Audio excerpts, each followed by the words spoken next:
Hey guys, welcome to TST Garage. I'm Bart, and today in this video, I'll be showing you how to install the TST Industries brake light modulator on your bike. Now, a brake light modulator, sometimes called a strobe, sometimes called a brake light flasher, what it does is basically enables you to install some electronics on your bike so that when you press your brakes, the brake light flashes in some kind of pattern and alerts the drivers behind you that you will be stopping. Our particular brake light modulator comes pre-wired to a plug that interfaces with a sub harness that we provide specific to your bike model that enables plug-and-play functionality with your bike.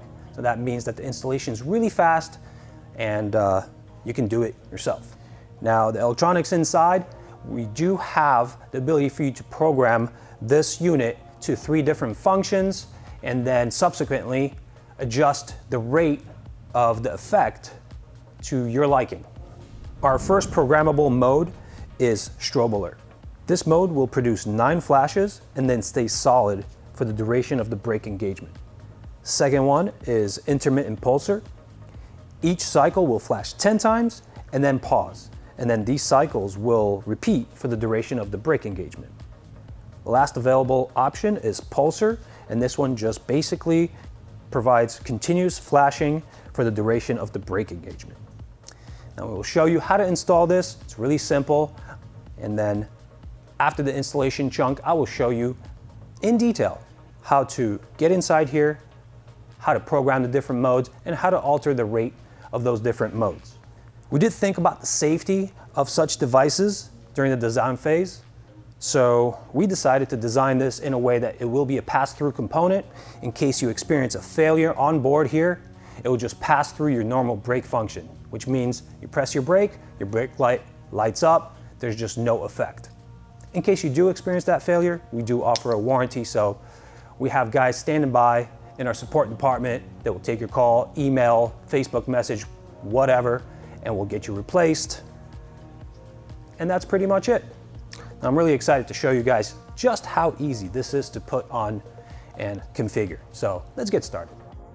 And to begin the installation process on your 2018 to 2020 Yamaha Tracer 900, you'll begin by removing the passenger seat or passenger seat cover, whichever you have on your bike.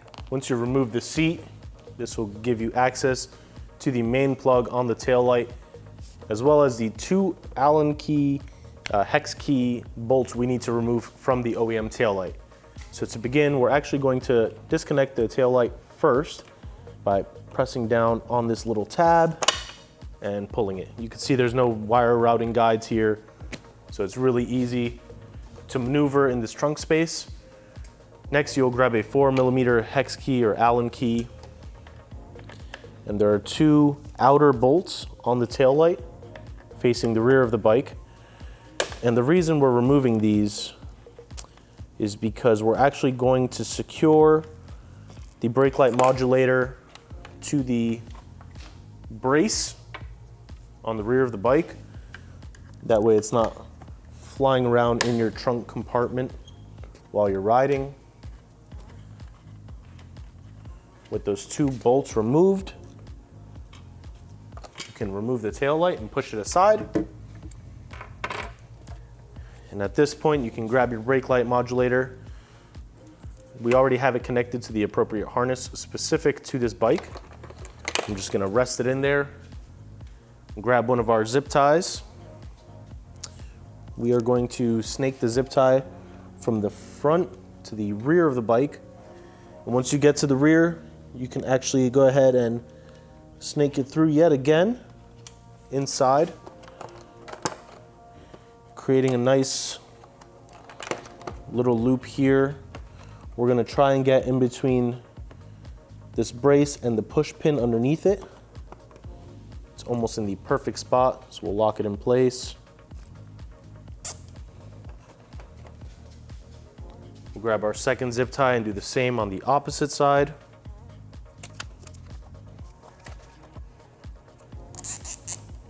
All right, now with that in place, both zip ties are secure. We can actually line up the brake light modulator perfectly with the first zip tie, lock it in the channel, as you can see there. And that's good to go. And now you can go ahead, and I'm actually going to disconnect this and snake it through the zip tie. And you can see that it is now locked in place as well. So we can go ahead and secure this just as we did the first one. I think that's a pretty secure mounting method. We'll cut off the excess, reconnect our sub harness here, and then we can reinstall the tail light.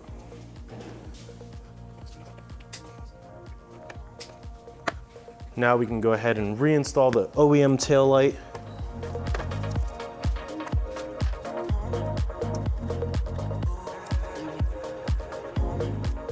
I didn't bottom either of these out just yet. Want to make sure they're both in first.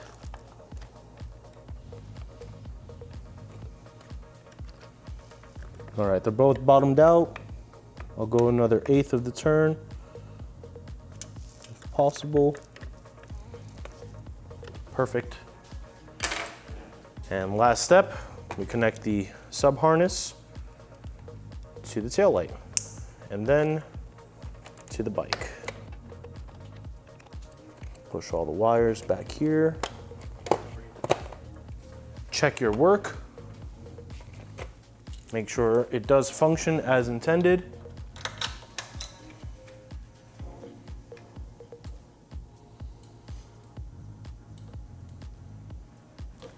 And voila. This installation is now complete. You can go ahead and reinstall the passenger seat or seat cover, whichever you have. You're ready to ride. For mode selection and rate adjustment, we will need to get inside this capsule to access the electronics. These two Phillips head screws will need to be removed.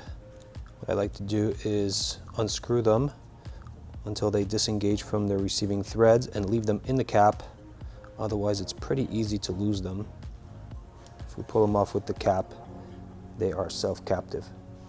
All right, now we'll identify the parts here. This button is the mode selector, and this potentiometer is your rate adjuster. Clockwise is faster, counterclockwise is slower. Let's first do our selection of modes. With the brake pressed, press the button once to toggle to the next available program. Now the brake does have to be pressed so that the unit powers up, otherwise you won't be able to make the selection. If you find that you've pressed the button but the selection has not been changed, just do it again with the brake pressed.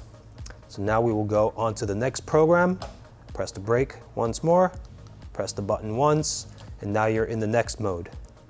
Now we've switched twice, so pressing it one more time will return to the original mode that your unit arrived in. Now for rate adjustment, we'll be using the potentiometer. With the brake pressed, we can turn it clockwise to make it go faster, counterclockwise to decrease the rate. Now in brake alert, you will only have 9 flashes to make your adjustment, and then it'll stay solid.